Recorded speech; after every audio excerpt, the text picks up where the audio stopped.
પહલગામ હુમલાની તપાસને લઈને મોટા સમાચાર મળી રહ્યા છે। આજે ફરી બેસરણ ઘાટી પર એનઆઈની ટીમ તપાસ અર્થે પહોંચી। એનઆઈની ટીમ સંદિગ્ધોની પૂછપરછ કરી રહી છે। 22મી એપ્રિલનો એ દિવસ કે જ્યારે પહલગામમાં બેસરણ ઘાટીમાં હુમલો થયો હતો, ત્યારબાદ તાત્કાલિક ત્યાં ટીમો પહોંચી હતી।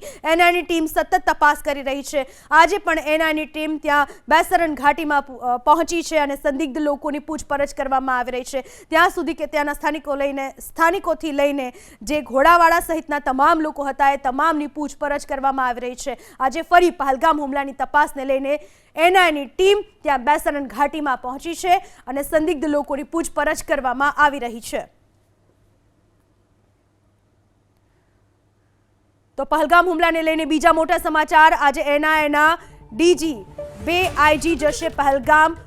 સૂત્રો પાસેથી મળતી માહિતી અનુસાર એક ડીઆઈજી પણ આજે પહલગામ જશે।